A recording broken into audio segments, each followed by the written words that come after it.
Today's episode of Northern Lights is presented by North Star Law Group, your trusted partner in Minnesota's burgeoning legal cannabis industry. Whether you're just starting out or looking to expand, attorney Jen Riza and her team will help you understand the latest developments, scope out risks, and find a compliant path forward in this rapidly changing field. Visit northstarlaw.com and let North Star Law Group guide you through the legal landscape with confidence.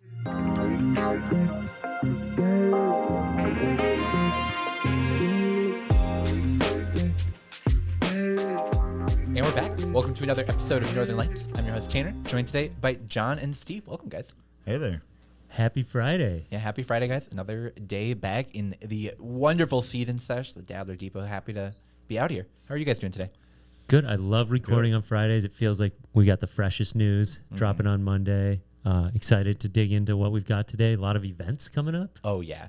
Yeah, if people are listening to this on the day that it comes out on Monday, you guys have a very busy week ahead of you from the OCM. Next week, we also got some events from the state. It's, we're moving closer to those applications being available, and the state is really putting out the resources that they have to try to help people become part of our licensed adult use system. If you time-lapsed Northern Lights podcast episodes, like you'd see progress. You know, Yeah. we have dispensaries opening this month. Like, it's cool. That would be a pretty cool clip show if we sort of clipped it. Yeah, going across the years. I know we have a ton of free time on our hands, but there's so much content to mine from the content we've created, and hopefully over the summertime when we're slowing down a little bit, we can dig into it. Oh yeah, absolutely. Well, guys, I mean, it's not been a super busy week in terms of stuff going on here in the state of Minnesota. We got a lot of news looking forward to the coming week. We've got a resource that we'll be sharing out a little bit later today that hopefully will make that application process a bit easier for some of those social equity applicants. We've got a new dispensary opening in just a couple weeks here, and this one, unlike the last, is actually really close to the Twin Cities. I looked it up. It's 45 minutes from where we are right now. We can buy adult use flower from there. That's going to change. I think let's help that change the perspective on cannabis dispensaries in Minnesota. Like, let's make that. I mean, we should reach out to them. Maybe we could get somebody from their group to be on the show, like, or at least interview them on the 24th when we go. Yeah, 100%. So, we'll get to all of that in just a minute. But guys, we also have some local updates, and most of the time I feel like, I just get so angry during those. But we finally have some local city updates that actually is moving in the direction of figuring out what does that regulated adult use market look like. We just got that memorandum from the city about 20 minutes before driving here. So excited to be able to dig through that a little bit today. And then at the end, we're going to be trying some gummies. Ooh. Supercharged. Oh, yeah. Then for the, I was just going to say live reaction of that. I know, yeah. We're going to be sort of flipping through, talking through some of the things that I've highlighted, talk through some of our thoughts on it, and it should be a fun conversation. And then, guys, at the way end, I'm excited. We're trying some gummies today from our friend Matt Rabidou. We're also going to be featuring a segment of the most recent class that we've had with our buddy Matt Rabidou, and also Bovida, talking about drying and curing and how home growers and also professional growers can do that with perfection. Yes. Let's get it. It's my least favorite part, I feel like. I struggle with that so much. How are the plants doing, the live stream plants? Oh, yeah, that's such a great question. So we started that like right at the beginning of this year. January 15th, I think, was the first day those seeds went into the ground. Well, we started flowering right at the beginning of May. So we've had now about 45 days of flowering, and they're about 2 weeks away from getting chopped. They're looking really good. You can tell the difference in genetics. That blueberry cupcake is really starting to fade, get some nice actual like purple to the leaf color. I think it's beautiful. Okay. And then the Ufta OG from our friend High End Genetics, Loggy Blom, Kat Franklin, Stephen Egan, all that crew, is just looking incredible. It's such a good strain. Like the size of the fan leaves that people were showing us throughout the classes this year, like it blew me away. Yeah. So I was going to say, it's always fun to go to the YouTube and kind of be like, oh, yeah, kind of watch them for a little bit. Yeah, so they sometimes put it on here at the seed-in session. One day I got a text from Kale when I was doing some other plant work in the tent, like literally just putting basil and stuff in there, starting the season. And Kale's like, what are you doing, man? I'm like, oh, all right, forgot people are watching. Sorry. So shout out to Kale. Yeah. If you would like to watch grass grow, we'll put a link to that in the comments, so check that out.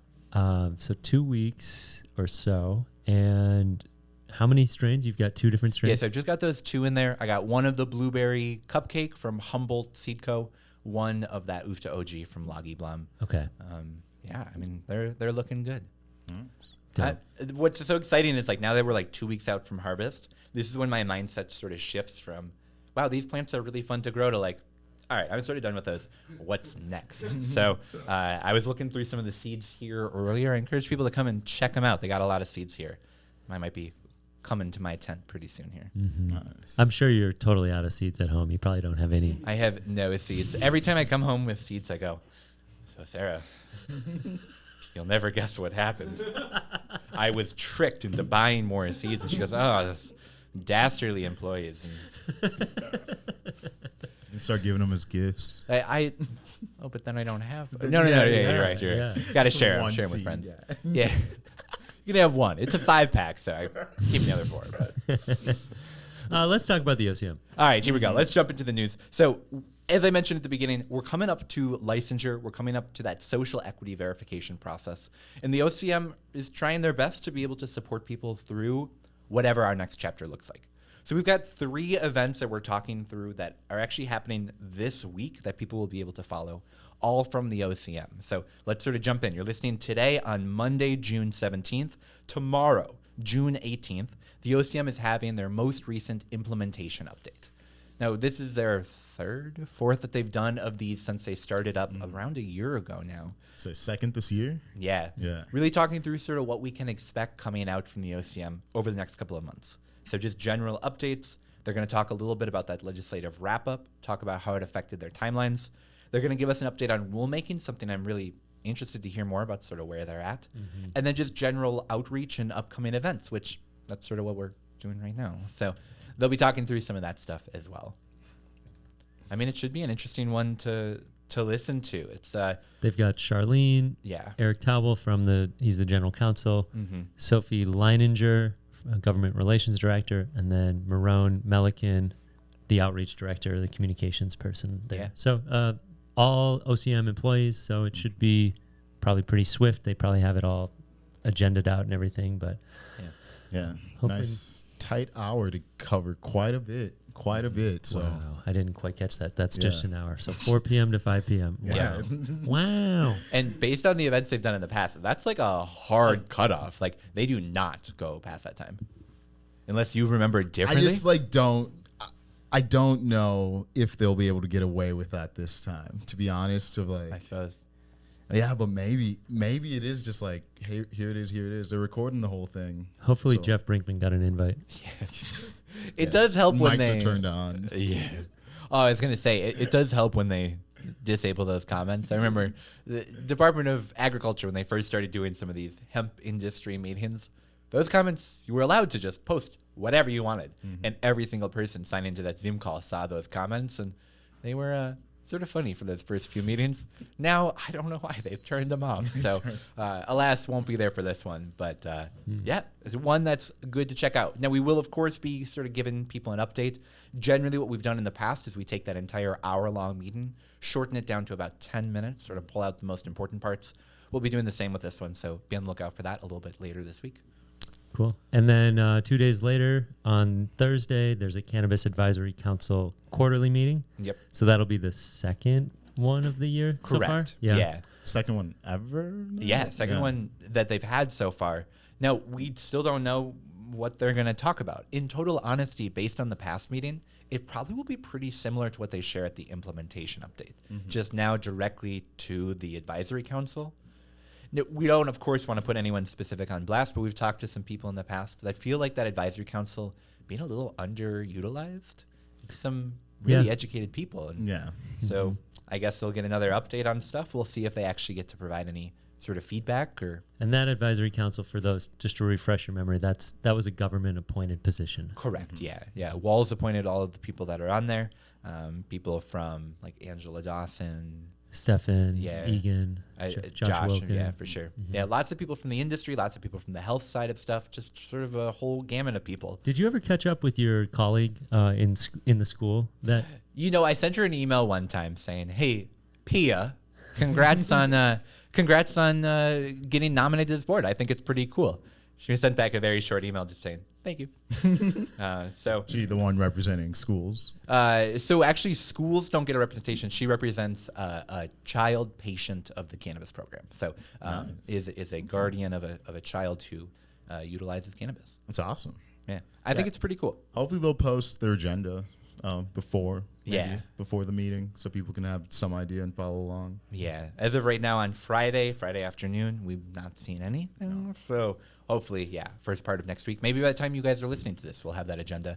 But then the day after they meet is kind of the biggest thing. Yeah, I totally agree with you. So all of this is like that government, see how the sausage is made kind of stuff.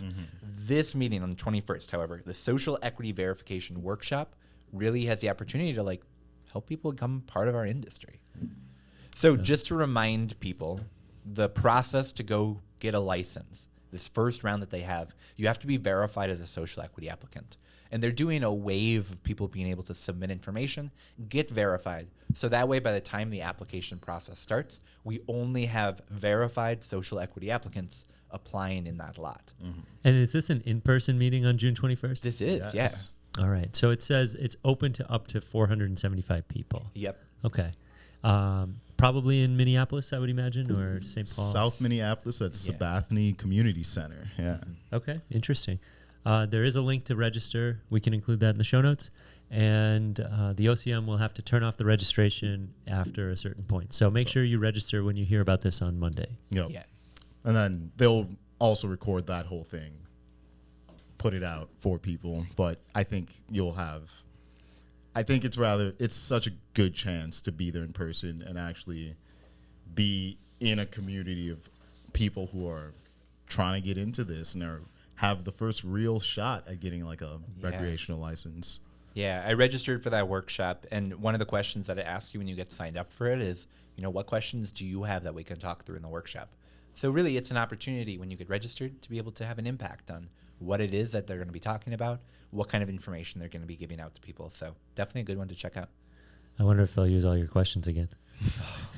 That was so exciting when the first question they used was like, oh my God, I wrote this question. And then the second question, it's like, this is also my question. This is so exciting. We'll see. Hopefully. That was awesome. And that turned out to be such an instrumental or pivotal point in history of this year or last year. And like, we soon interviewed folks afterwards who had opinions on that. I mean, it felt like we were really in the moment. Totally. I still can't get over the fact that one wasn't live streamed, wasn't recorded, wasn't made available. So really glad that this one they will be recording. We'll be having that training video available for people to use even if they can't make the meeting. Shout out to you, Tanner. Oh, thanks, Doug. Well, we got one more state that's not coming from OCM, but the Department of Revenue. And I think it's cool seeing cannabis sort of trickle its way into just regular government operations. And if you plan to work in the cannabis industry, if you work in the hemp industry of today, cannabis is an agricultural product, and there are different ways that that's taxed. There are different ways that you can use the tools that you buy for your business as a tax write-off. And the Department of Revenue is putting on a training for people to learn a little bit more on if you're new to this industry or if you've been in this industry and just new to some updated regulation. This is where you'll be able to get some information on how it affects your business. Sure. So this is getting into the sales and use tax responsibilities for businesses engaged in hemp and cannabis, business purchases, including exemptions, which you do have on the hemp side, as well as information about agriculture, equipment and supplies, and the taxability of your sales and the documentation necessary for claiming exemptions, which I think a lot of new entrepreneurs in this field, this is a smart one to attend, and it's online, I would imagine. Yeah, it is. Okay. Well, I'd say. Please go ahead. No. I was gonna say new people, really need this, and a lot of our existing places I've seen also, they get new products and they're like, what do I tax as what? When it's like CBD stuff first, the THC stuff, and then all the new things coming in. People are just not on top of it, I would say. So it's good the state. I mean, it's their money. They want. Totally. Yeah. Well, and not many people know this, but if you are a cannabis operator and you have expenses that you want to write off on your taxes, federally they're not allowed. They probably will be at some point, but as of right now, not allowed. So here in Minnesota, you can actually write them off starting July 1st. That's right. Before that, it was only available to those medical industries. That was updated now. So anyone in the cannabis industry, if you can't write it off on your federal taxes, you can write it off on your state. And this is a good place to get more information about that. Yeah. Wow. Because if you're like operating as if you're going to be a cannabis license holder and then you get your license and in 2024, therefore you are a cannabis business after July 1st. Absolutely. Well, and even the law was updated where our hemp processors are included in that provision. So even if you're a hemp operator, you're buying tools to be able to process your industrial hemp or to create edible products, that's a write-off. Awesome. Yeah, 280 has been kind of like a boogeyman around the whole thing. So doing something about it early is the best we can do. Yeah. I hope it sticks, that people actually. God, no, I'm thinking right now of how many shop owners have said, what are the taxes on this? And it's like, you've been selling this for 2 years. Yeah. Like, what have you been doing? Yeah. Well, and it gets to a tricky spot where, like, if you're that shop owner, sure, maybe it's not a huge deal right now. But if someone comes in and says, hey, I'm a regulator, I'm here to check on this. July 1st. You owe those taxes, even if you didn't collect them from the person buying the product. So it would suck to say, hey, man, I had this revenue, and now all of a sudden, oh, I guess I owe taxes on all of that. Yep. So, so insert native care ad. So good stuff coming up from the OCM. We'll definitely put a link to all of those in the show notes. A busy week. I don't think we said it, so let's throw it in there. That tax one, looking at sales and use tax, June 27th. So not this week, coming up in a couple weeks. Check that one out. Should be a good training. A week from next Thursday. Yeah, there we go. Is that one in person? That one, I don't believe so. No. I believe it's just a webinar. Good. Yeah, they do have a variety of classes that they teach, looking at like helping people prepare as new business owners for taxation, for bubble hash production. Yeah, that one. They do teach that class too. It's really weird. You should get in on that. We'll check it out. Okay, just kidding. But there is a social equity process. Let's get into it. So let's jump in. So this was really, I think, the biggest news from this past week. The OCM updated their website. It now looks brand new and pretty. Cool. But there was some news sort of hidden in the pages of that website that tells us a lot more about what that verification process for social equity applicants is going to look like. Now, we've talked about this on a lot of past episodes, but just in case this is your first time, welcome. But aside from that, we have a lottery system coming up where people will be able to apply to be able to start growing cannabis here in Minnesota. Before that even happens, there's a pre-verification process where people can get a pre-approval license that will allow them to be able to start up their business. And before even that, people need to be verified as social equity applicants. And we now know some of the deadlines for getting that done. Wow. So maybe you're listening to this and you're thinking, hey, I sort of want to start a social equity business. First off, welcome. We're happy to have you here. We got some resources for you. But also, the other thing is you now know that June 24th is when that social equity verification portal is going to open up on the state's website. It worked really well for e-bikes. I'm sure it worked really well for social. No. We made that joke last time. We can't do it again. Hey, $1,500 called. I can't find it anywhere. But so what's going to happen is people will be able to go on this website and submit some sort of verification that they're a social equity applicant. Now, that's a lot of people that qualify in a lot of different ways. So we don't know exactly what that process will look like yet. We also, and we should say, this window opens 10 days from today when we're recording. We still don't know what communities are disproportionately impacted by the war on drugs. One of the things that could make you a social equity applicant. Right. So there are people that, as of right now, still don't know. We know if you're a veteran, that one's easy to understand. Yeah, if you are a farmer and you've worked for 3 years making less than $100,000 per year, but more than $5,000 per year, you are a social equity applicant. You know, based on perhaps the community you live in, if it's based on SNAP criteria or the poverty. There's lots of people who perhaps know if they are applicants. If your brother was arrested for cannabis possession, or if you have a past felony or misdemeanor. Absolutely. So now we know, because of the website update, that between the window of June 24th and July 10th, at 11:59 p.m., you are going to have to submit verification telling people, yes, I'm a social equity applicant in this way, or whatever be it. We're going to see that window close July 10th. So today is June 14th. This episode comes out on the 17th. That means less than a month from today, the window closes if you would like to be verified as a social equity applicant. Well, gee. Yeah. Yeah, that's Tight timeline for telling people. Can I giving recommend people the information. Minnesota Cannabis College and North Star Law Group? Yeah. Yeah, for real. There's going to be a lot of people that I think starting July 24th are going to go, oh, man, I really should apply. And, oh, I have 2 weeks to do it. I should do that. And they may not be verified. Nope. No. But do you need to be verified? So you have to apply by by July 10th to seek that verification. That's just step one of the process. So if you miss July 10th of a deadline, you are locked out from that first round of applying for applications. Wow. They could include you in the second round. I say, could you still qualify yourself as a social equity applicant for next rounds, or is it just like I got to chill while they figure? So that's this we first group out? don't know yet. Because it should be online, but I you don't agree. know. I agree. It should be a process where if you didn't qualify for the first time, but they're doing a second round, they seek more social equity people actually, being verified, then yeah, I could see that happening, but they haven't said. So we really encourage people, if you want to apply, get that in by July 10th. Yeah, and that's opening June 24th, closing July 10th. And we'll do our best to remind people on social media, but not everybody's going to see this. Not everybody's going to check Instagram. Make sure to share this with people around your community that the window to be verified is June 24th to July 10th. 100% agree.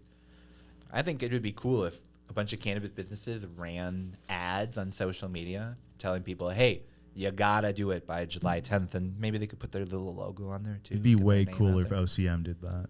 Way cooler. I agree. Or I agree. Deed or We did see them state. do it around registering as a hemp business. So Yes, we saw maybe ads. I could see it. Yeah. Hey, maybe they'll watch this podcast and get some Be ideas. like, oh, Charlene, if you're watching. it's your idea. It's all you. Yeah, you Thought got of it. this. You got this. Way before us. All right, so What's this I hear about a free resource? all right. So let's say you've applied, you've gotten verified as a social equity applicant. Your process is not done. You've just completed step 1 of step 37 or whatever you need to end up doing. Step 2 is you need to actually submit your application for pre-approval. Now, this is going to be businesses, everything from like micro businesses and meso businesses and cultivators. We could see retailers and manufacturers all applying under this window that allows them to not start operation on their business, but start getting property, start filing with local governments, start to do some of the things that you need to before you can actually open up your door. A dry run of sorts. Exactly. A pre-approval, if you will. You don't have the license yet, but as long as you can do X, Y, and Z, then yeah, we'll give it to you. And I like it as like a guaranteed way that we will have businesses early next year. It's like, okay, you had 18 months, you should be getting ready. And let's hope everyone who gets in this pre-approval is like ready to like go.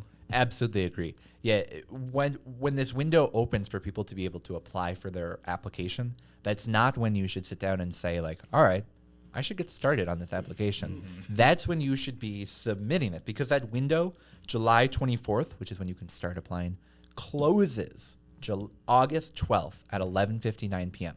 So if you decide you want to start a cannabis business after August 12th, sorry, Do it next you are year. locked out of that first round of applicants. Now, to pull back the curtain a little bit, I've had somebody reach out to me, hey, are you interested in getting involved in the social equity round? Which I don't believe I'm going to qualify as a social equity applicant. But if there is a social equity person that is looking to apply but looking to bring on a team, they have to be 65% owner of the company. Is that correct? Correct, yeah. 65% of the business has to be social equity owned. You can have other owners. They just can't.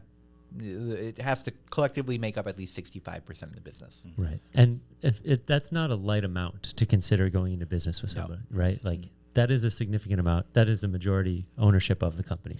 Yeah, for sure. What has been interesting is that people are capped on how many businesses they're able to be an owner of, how many licenses you're allowed to be an operator of. And that cap only applies if you own more than 10% of a business. So if you own 9.99% of a business, You could theoretically be involved in every license. theoretically. Theoretically. But yeah, I guess. No, there's nothing around that actually. I was thinking about the true parties of interest language. I was like, no, that's just like the glaring hole in the whole thing. Well, and true party of interest only applies after 10%. After 10%, yeah, it's like they just said under here you can hypothetically put your name on every single application. Mm-hmm. So perhaps the most valuable investor right now is a social equity applicant with a boatload of money who can go to all these people and say, I would like to buy 9.99% of your business. And guess what? I'm a social equity applicant. It doesn't dilute you at all. Interesting. So if you are that person, give me a call, maybe. No, I'm just kidding. Don't do that. 2A1 330. Yeah. All right, well, we're going to take a short break here, but when we get back, Steve, you mentioned we have a free resource helping people apply as a social equity applicant, and we do. We're going to be talking about that I'm excited. right after our break. We'll be right back.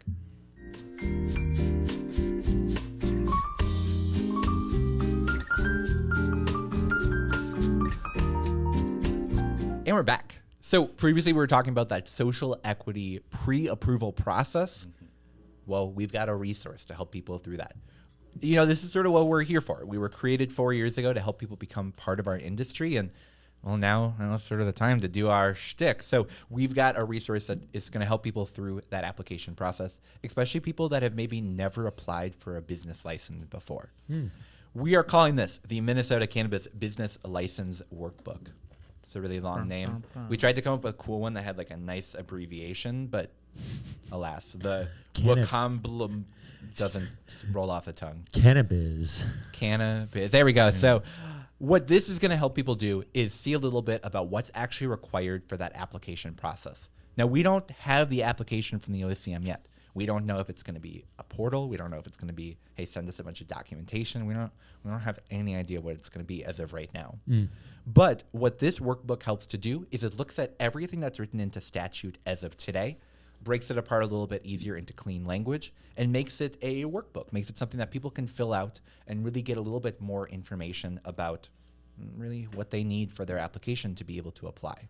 This is phenomenal. Thank you. I appreciate it. So what's nice is the legislature put a ton about what applicants need to submit into statute. So we sort of know a little bit, even before OCM does their work, about what's going to be required of people. People can go look at that statute if they want, 342.14, if people like to go and read the law. But this is a little bit easier. Go to the Cannabis College website. Yeah, exactly. We're going to be linking this in the show note, and it's going to walk through everything that you need to be able to apply. It also walks through a little bit about who qualifies as a social equity applicant. It talks through the number of licenses that people are able to apply for, and shows you a little bit about what those application fees are going to be. But I think the part that's most valuable is like the actual workbook itself. It's only 4 pages, 3 pages. But really, I think this is the most valuable. It's going to tell you, obviously, you need your name, you need your address, you need things like that as an applicant. But you also need to be able to submit things like your business plan. You need to be able to submit things like your security plan, your environmental plan. But the law goes into a little bit more detail as well. How are you going to ensure that you have like a QA, a quality assurance program built in? How are you going to ensure that things are stored and controlled and that you have a diversion prevention program? Like some of the things that obviously are important for applicants to consider before starting their business, the state is going to be wanting to see in just a month here.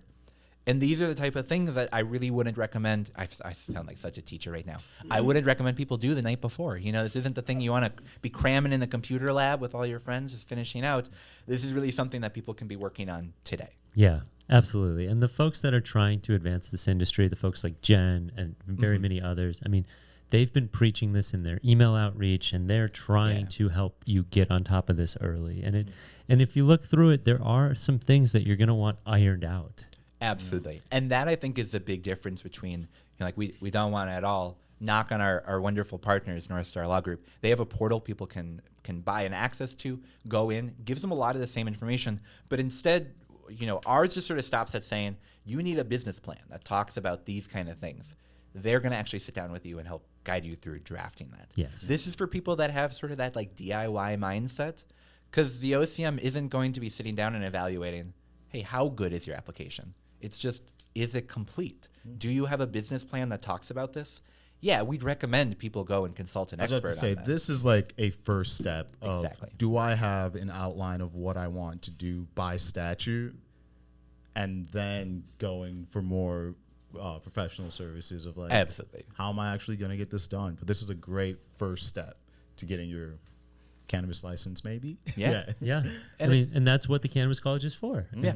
Yeah. It's helpful just as people sort of wrap their brain around like, oh yeah, I really should figure out like what my operating plan is. Oh yeah, environmentally, if I'm growing all this cannabis, what is that going to look like? What do these types of regulations apply to me?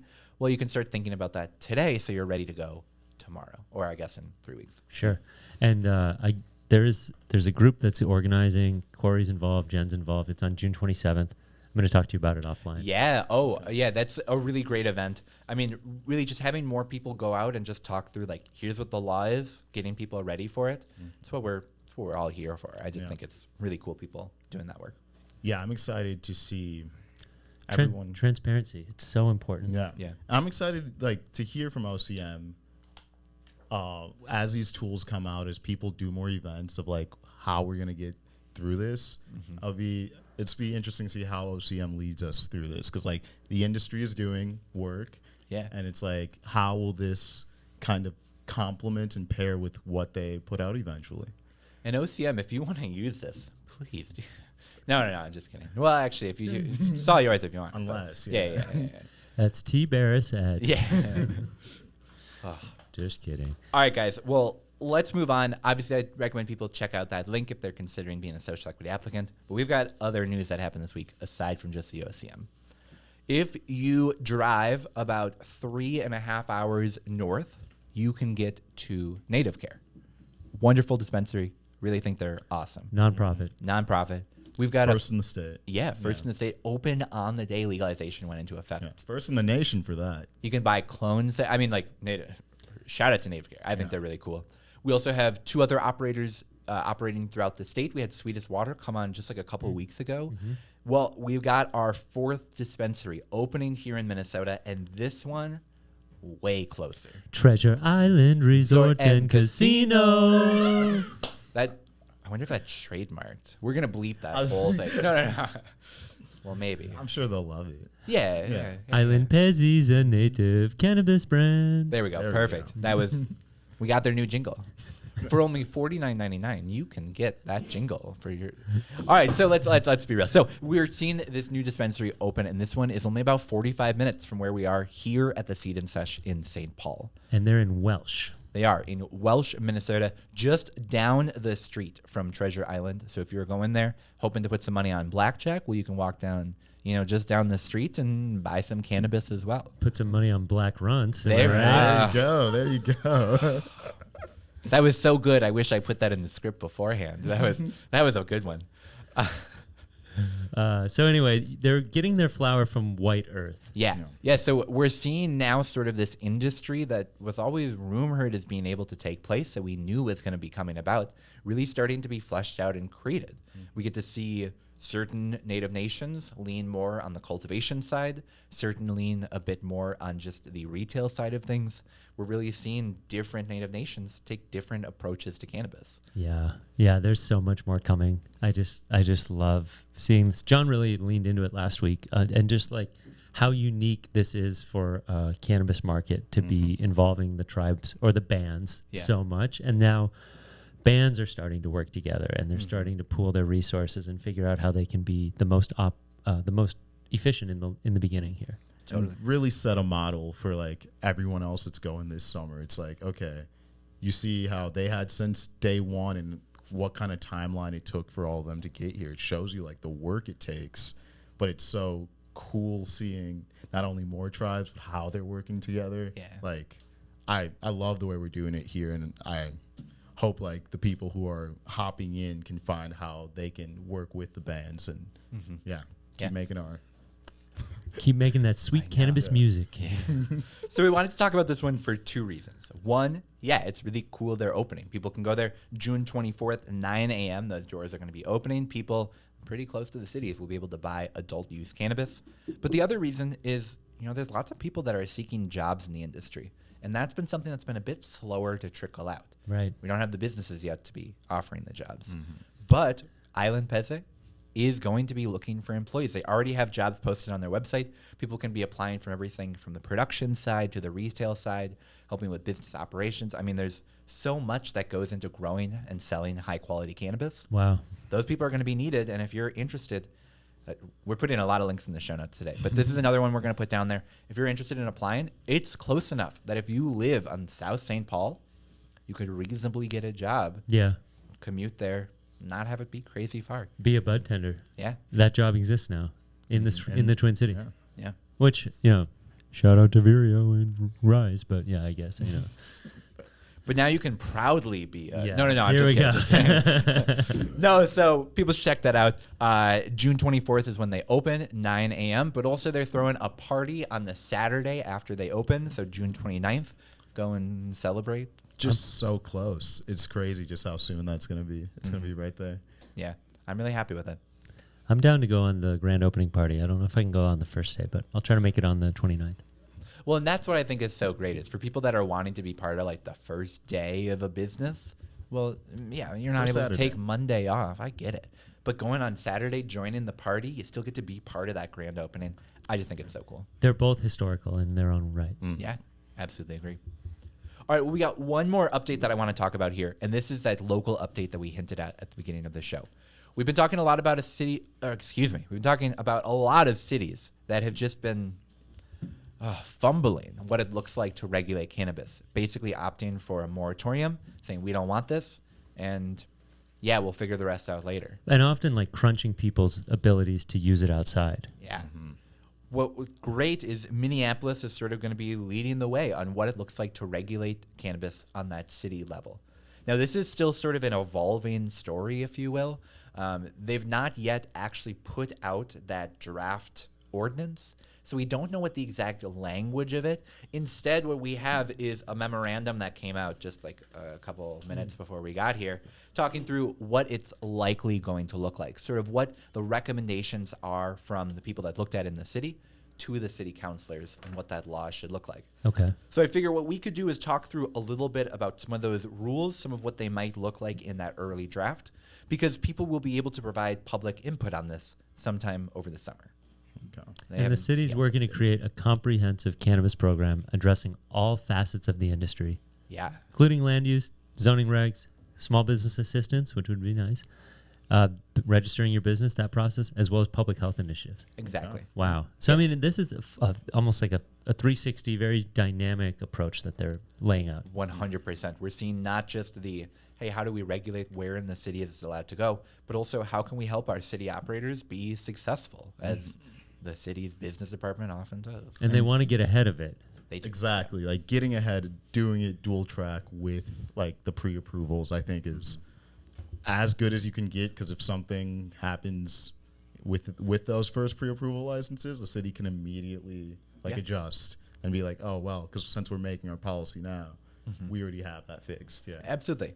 So let's sort of talk through a little bit about how it looks. Well, it doesn't regulate cannabis as one big chunk. Instead, what it says is that different cannabis businesses sort of have different risks in different parts of the state, different parts of the city. You know, if they're operating with an explosive chemical, that just has a different risk than if they're just like a retail store selling edibles.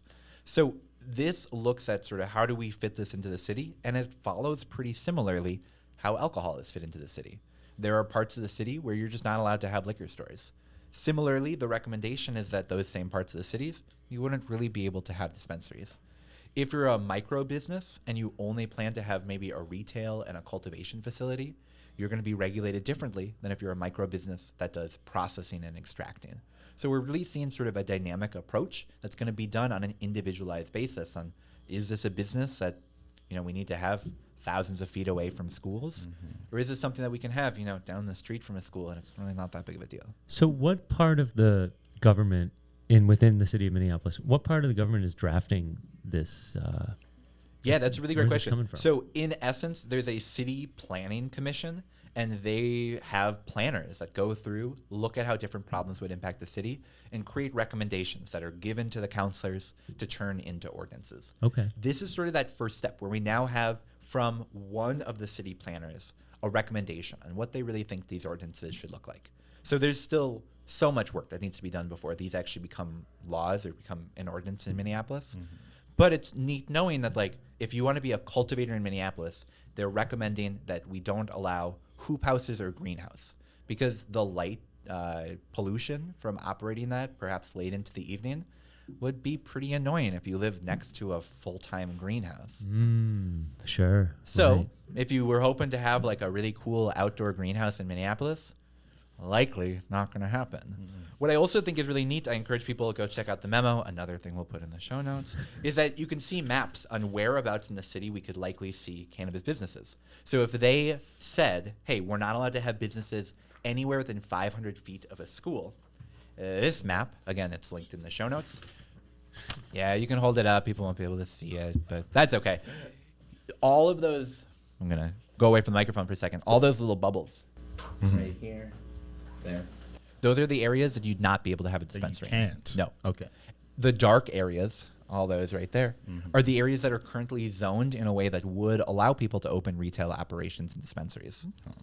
Which one's the light rail? Yeah. Oh, it's that one. Sorry. And then right here is a map. You can sort of look at the side by side there. If we only allowed cannabis to be sold in areas that we also allow alcohol to be sold. So you can see much more restrictive. Locks it down significantly more. If you're down near like the lakes area in the south, your likelihood of having a dispensary near you under that model, crazy limited. Wow. Imagine them saying, do you want to open a dispensary on Lake Street? Sorry, it's not zoned for that. Yeah. This model would do that. This one, a little bit more open. You can see, I've been to the wilderness enough times. I can sort of pound to that general area. Yeah. We've got a lot of different options where people could open dispensaries on more of those main streets, less deep into the neighborhood. But This will significantly affect cannabis culture in Minnesota because Minneapolis is such a populace. for sure. And so for people living in Minneapolis, this obviously like directly impacts you. But as you were saying, anywhere across the state, this is sort of the first large city taking a stab at regulating cannabis. If they say we're treating it exactly like alcohol, we could see other cities follow suit, and that might be a little bit more limiting than people in the industry sort of expect for today. Yeah, I mean, wow. Yeah. Yeah, so- Definitely take a look for yourself and stay educated on this. And that's the thing. If there's a lot to unpack in this, it's like a 30-page memo they put out. You can look by what license type you're considering and see sort of what some regulations might apply to you. Or just where you live and be like, oh, how far will I have to walk to a dispensary? Oh, I imagine you bought a house down there being like, it's legal now. This is going to be great. And you got to go at least 2 miles before you can get to it. The good news is all of those homes down there, you can still grow 4 plants at a That's time. true. That's very, very true. All right, y'all. Well, I mean, that's really all the news that we had from this week. We're going to take a short break here, and when we get back, we're going to try some gummies. Raiden Labs. All right, we'll be right back.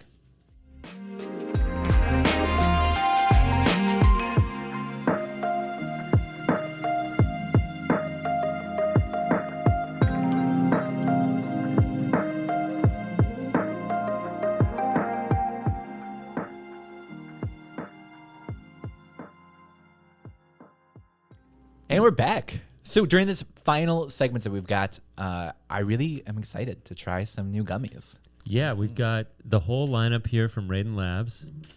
We have the charged cherry. That's the one we're going to try on the show. But they also do an orange Yep. and a strawberry. Oh, yeah. So powered passion orange guava we got. We've got static sour strawberry, but we're going to be doing the charged sour cherry.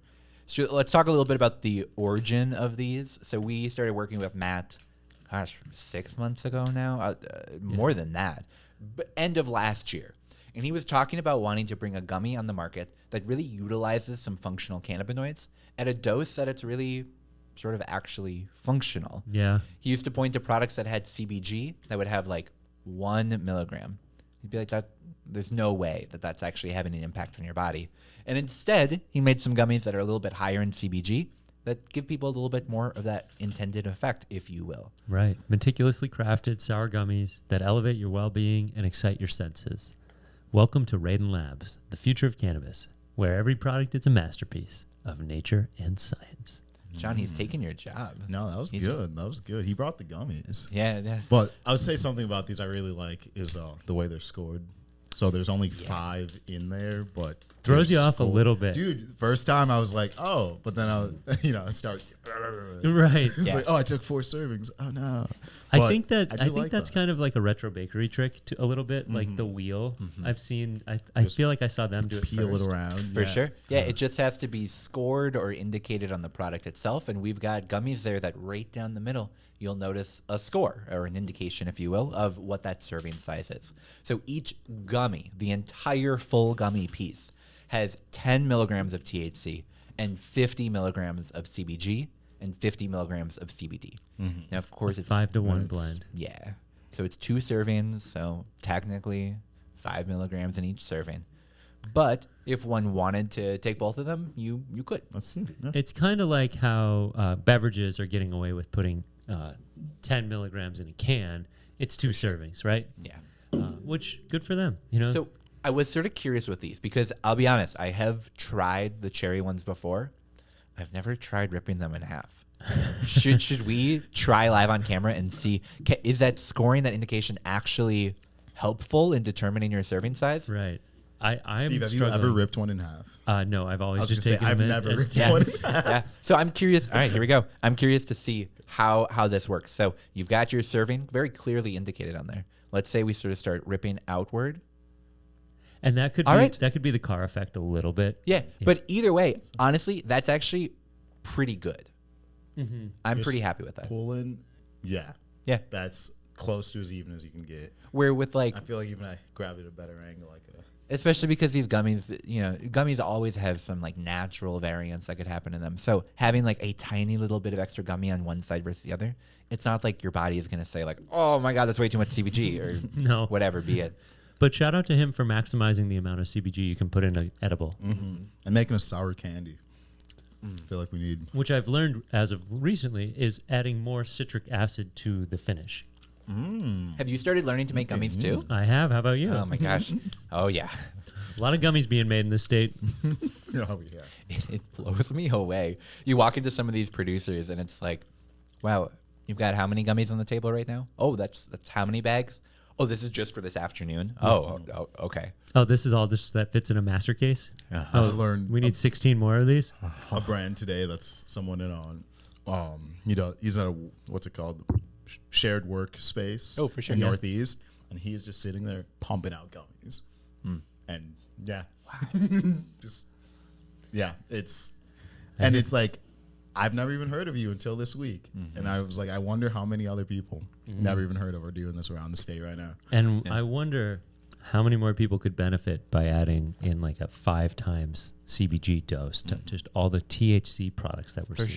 sure. And so this is, I want to be very clear. Everything we're going to talk about from here on out, just anecdotal, not medical advice, not FDA approved, all of that. I will say personally, I find taking one of these gummies, it gives me sort of like a caffeine type of energy. Like, I think it really helps me personally be able to like focus. Like, I took one of these before going into the office the other day and it was like 9:30 in the morning. All of a sudden it's like, wow, it's like 12:45 and I've just been hammering away getting stuff done this whole time. And very anecdotal, Right. could be so many different things. Yeah. But this is one of those gummies that I really do think. So I Could be a introduced morning someone dose. to these gummies, I guess yesterday, and the way I described them was like, when you like work out early in your day, and it's you kind of feel lighter, and it's Yeah. like I can just do stuff. Those endogenous cannabinoids are running in your body? Is that what you're talking about? That's like the feeling I kind of got, Yeah, where it's like, okay, I'm not like, I don't know that feeling. I don't really work out in the morning. ran. Yeah. It's like 6 in the morning. Do I run at 6? People don't really chase me at 6 in the morning, so no, I don't do a lot of that. Now I actually run on CBG. Like Okay, a lot of for cars take 87. I just use CBG. CBG actually helps like bring me forward. I feel like it Yeah. gives me that just that urgency or that fire inside of me just to keep going. Like Mm-hmm. CBG is a great motivator, great anti-inflammation great neuroprotectant as well. Also, when you pair CBG with CBD, you get a lot of the additional benefits that CBD does, but when you combine it with CBG, I said that right. Yep. So when you combine CBD and CBG, you get more out of the CBD itself. CBG is so the cool. mother cannabinoid. So for everybody at home who doesn't know about CBG, you're going to learn on this podcast. And then, beyond that, THCV is another one. Unfortunately, it's not legal to be selling, but I've also noticed like THCV is helping as well with kind of that ADHD zapper, as I call it. Yeah, THCV is definitely an interesting one. The legality of some of those minor cannabinoids has been a fun thing to watch here in the industry, where technically if it's processed from CBD into THCV, not legal to sell in Minnesota. But if you naturally derive THCV from a plant and put that into a product, unadulterated after its extraction, that technically is legal to sell in Minnesota. And this is just my personal opinion. Yeah. We'll see what the OCM actually ends up doing with that. But yeah, those minor cannabinoids I think are going to be such a little sticky thing for us to figure out. We might be one of the first adult use industry that comes online in this sort of hemp-soaked world where, you know, clearly you can sell THCV out of a dispensary. Could you sell a non-intoxicating cannabinoid out of a gas station? Right. Or a multi-blended of Yeah. cannabinoids. I know we're getting far from this, but I would have to say with that, so they should have. I think one thing 2026 is when we can start like appealing for more cannabinoids. for sure. It's like that definitely should have been 2025. Oh, yikes. Yeah, we're gonna have a whole year where you can't appeal for like new ones. Wow. Gosh, I think that'll really stop people from finding them. Dang. But yeah, no, John, to your point, sort of bringing it back to these products, it's been a while since I tried an edible here in Minnesota's market that sort of made me go like, oh, that's a blend that I think I haven't found in a particular product before that I actually really could find a role for in my life. This sour gummy, I'll be honest, is one of those that I've taken a couple times now, going to work, sort of getting ready for the day. It's not super intoxicating, but it is definitely one that I think just sort of helps me just get that focus down. A little calmness too. I can already kind of feel my shoulders setting, a little Yeah. tension rolling off the back. So shout out to Matt and the team at Raiden Labs for producing something that is progressive and is tasty as well. Like I like the sour. It's not the main reason why I'm using it. It's definitely the CBG that I like about it. Yeah. But the taste, It's good. it's good. Come for the flavor, stay for the Stay effect. for the effect. Hey. And here's a cool thing on the packaging with their QR code. If you scan it, you get their COAs, and you can just like buy. It's also I forgot the exact word he used, but this is another marketplace of like if you show this to a friend, they're like, "Oh, where'd you get that?" For sure. You Like, can have them scan have 'em right there and go yeah. right to it. That is neat. I've not seen people utilize that No, he's as sort of a sales I think one of the technique as well. first. Yeah. Well, shout out to Matt. Yeah. As usual, whenever we try sort of these like variety gummies, if you have tried them, if you've tried all of them, drop them in the comments. Let us know sort of what your favorite one is. My personal favorite one is that cherry one. I keep coming back to that one, but I gotta say, they're all pretty good. Yeah, and you can find him at the Dabbler Depot. Yeah. All right. Well, we're going to take a short break here. When we get back, guys, we've got an incredible class with our buddy, Matt Robidoux. He's going to be coming in a couple months ago, talking a little bit more about that drying and curing side. We've also got our partners, Bovida, release some incredible Minnesota-based operators. Excited more to hear a little bit more about their story. And if you want to watch that whole class, you can go to our website and catch that one and all of them. So go and check that out. Support the Minnesota Cannabis College. Yeah. We'll be right back.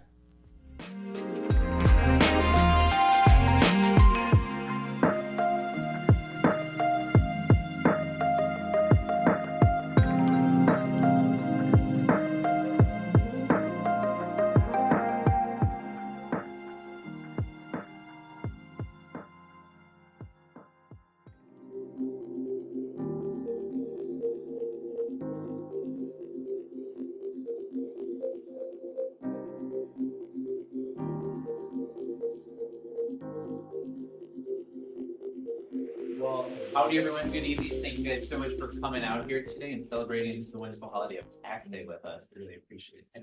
No, I'm just kidding. Thank you everyone on the live stream for signing in today. Today is a really cool day for us here at the Cannabis College. back last November, Steve and I had a couple grow classes. We had done a cloning class, talked about super soil, and we were trying to figure out sort of what's next. And we looked at the idea of we should build out this 4-month semester, the idea of walking people through not just starting a seed and getting it to be in soil that's really high quality, but growing that plant to be really large and then walking through the drying and curing process. So today is not just a culmination of today's class independently, but also this whole semester. So if you're one of the people that's been growing along with us the whole time, thanks for riding that journey with us. This is your first time. Welcome. We're really happy to have you here. We've got 2 really incredible instructors that we're going to be having on tonight. That I'm really happy to have back at the Cannabis College to talk about drying and curing 201. We got Brian Rice and Matt Rabideau that are going to be introducing themselves in just a minute. But truly, thank you guys so much for coming out here tonight. At the end, I'm going to plug some other classes that we got going on, talking about what to do with your stuff after you've dried and cured it, maybe some processing or concentrating. We're all about that here. But for tonight, I'm really excited to be focusing on how to preserve those terps, how to get that flower. You've been growing it. How do you preserve it? Well, that's what tonight's going to be about. So I'm going to pass that on over to Brian Rice and Matt Rabideau. Thank you guys so much for coming. We appreciate it. Thank you. All right, let's see if just raise a hand. Who was here last November on that first drying and cure? Anyone in the crowd? Show of hands. One. Camera guy, he was there. Well, good. So we have a jam-packed agenda. We're going to run through this. If you were here last time, you might see some things familiar, but we're also going to try. We also added some new things onto here for you guys. So, here's our agenda. If I can see this. Obviously, we'll introduce ourselves, talk about the drying and curing cannabis at home. What's the difference between drying versus the curing? We're going to dive down deep into the science. Start talking to you when to start curing, how to actually kind of cure it. And then obviously Boveda, our two-way humidity control, and how that will help throughout the entire process. So I'm Brian Rice. I'm the VP of Head of R&D and Innovation at Boveda. I oversee the design, development, and innovation of new products. Currently, those 3, cannabis, tobacco, or premium cigars, and music. So anything that swells and contracts, wood guitars, violins as well. I've actually been growing on and off for 20 years. Jeez, has been 20 years. Both indoor and outdoor. The more kids I had, it pushed me outdoor. I had to put some babies where they were growing. Prior to Boveda, I worked at General Mills, Pepsi, Boston Sci, and also 3M. And I told people before, like, yes, you can work at these companies and still smoke and grow weed. I'm born and raised from Minnesota, Northeast Minneapolis. I got 5 kids, 2 dogs, 1 cat. And that 20 chickens was last year. Coyotes got some of them, so we might be a little less than that. All right. What's up, everybody? I see some familiar faces from Canna Connect, so thank you guys for stopping by my booth. My name is Matt Rabideau. I'm the founder of Raiden Labs. Raiden Labs is really we're focused on science-backed education and consulting, growth, and that's really facilitated through my my academia right now. I'm going to the U of M for plant science, and I'm going to be going to graduate school here in the next year or so, and hopefully doing my PhD. I say hopefully because a lot could change in the next year, so who knows? I've been cultivating cannabis for 4 years. I was in the Marine Corps, got out, started growing really just to save money, to be honest, and then it turned into a wholehearted passion of mine, and really I was just curious about what gave us this medicine and how does the plant create it, and first, I'm sure most of you have really noticed that cannabis is a very intriguing looking plant, and especially when you grow it, a lot of people don't see the early flowering stages. We either see in the veg or we see late flower, and so really seeing those white pistils sticking out everywhere is a really interesting appeal to it.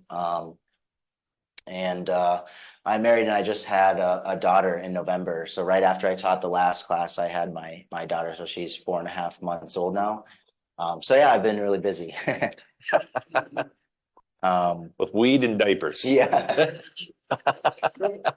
So first, we're going to talk about harvesting. There's several methods for harvesting, and one thing to note throughout this class, everyone's grow is going to be different. This plant here was the plant that I grew for the last class last month, the How to Grow a Really Big Plant class, where I yielded 580 dry grams in a 5x5 with this plant. And so you can kind of see the breakdown of like how I harvested this plant and ended up drying it. And so going through some of the methods, whole plant dry, a lot of times that's done outdoor. You just chop the base of the plant, you hang it up. Ideally, you pull off as many fan leaves to remove as much water as possible from the plant. And really the issue with that is you have the highest mold potential. So if you do that, you really want a well-ventilated, well-circulating room. V-branching is the next one. That's kind of my term for it. But basically you're just taking the node here and you're chopping the internode space, and you're taking this section where it makes this V here, and you're hanging each of those on a hanger or something of the sort.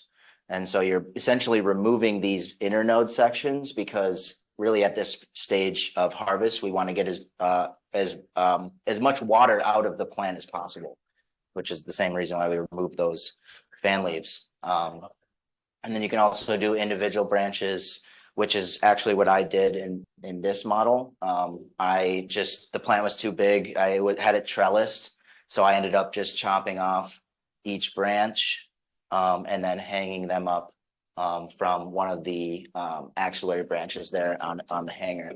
And then bucking is really the fastest but the lowest quality result, as you get a lot of terpene evaporation and just your buds are going to be destroyed. But if you're looking to process a larger amount, or if you're going to maybe extract it into an oil at home for edibles or make butter or whatever, this would be a pretty acceptable way to do it. For your drying environment, so there's some pretty standard values here that you really want to adhere to no matter what. Really, the first is the temperature, 60 to 70 degrees Fahrenheit. It's really that you don't want to go higher. Lower is not necessarily the worst thing, but higher, you start to really just increase the molecular movement, and so you're going to get a lot more evaporation and degrading of cannabinoids and terpenes. And then your optimal RH is probably the biggest value, most important value for a proper dry, because if you go over, you're probably going to get mold. If you go under, your bud's going to over dry to the point where you're going to lose a lot of the whole plant medicine, and you won't lose any cannabinoids. Just so you guys know, cannabinoids they're not volatile at all, so they'll stay in the plant. There's actually one farmer that I know who harvested his first crop in 2019, and he still has it sitting in bags because he grew so much of it. And this is hemp, but both cannabis. But the point is that he's able to continuously process that. And sure, there's no terpenes or really much of anything that has any sort of volatility to it, but those cannabinoids will really retain. So we're talking primarily about volatile compounds. Darkness is ideal to prevent light degradation. The plants are really still alive for, I would say 7 to almost the entire drying process, to be honest.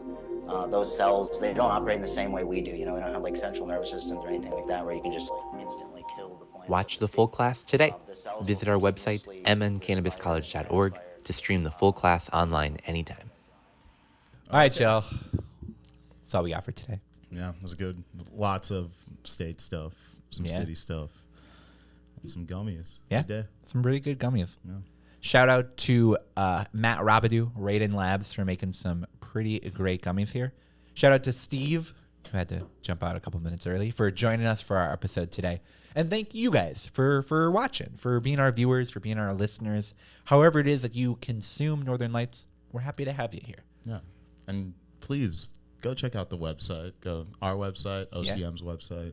Yeah. I think go every day now. Is that what you do? Yeah. Honestly. Just about? Yeah, I was about to say. Yep. Anytime there's a new update, it's always like, oh, what is this? And it's like, oh, yeah, I sort of knew about that. But still good. We'll keep you updated, but it's also good to just learn those resources. Yeah.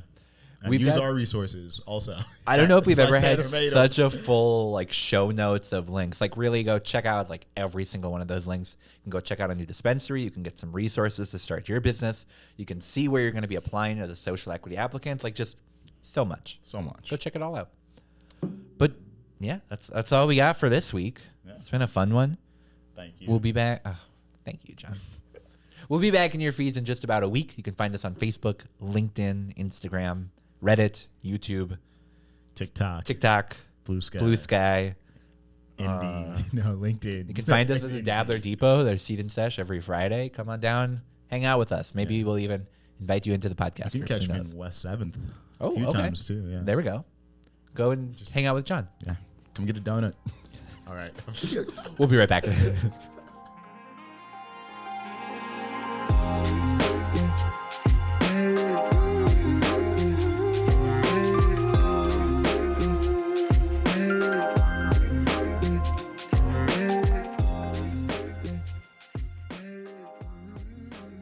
Northern Lights is a Minnesota Cannabis College production. This episode was produced by me, Tanner Barris, and by my co-hosts John Barty and Marcus Harkis. Production assistance from Shayna Payton and Steve Eigenman. Today's episode is presented by North Star Law Group, your trusted partner in Minnesota's burgeoning legal cannabis industry. The information provided in this podcast does not and is not intended to constitute legal advice, but is instead for general information purposes only. Information shared may not constitute the most up-to-date or legal information. No listener should act solely on the basis of information provided without first seeking their own legal counsel. The opinions and views expressed on this program are those of the speakers and do not necessarily reflect those of the Minnesota Cannabis College. Please listen responsibly.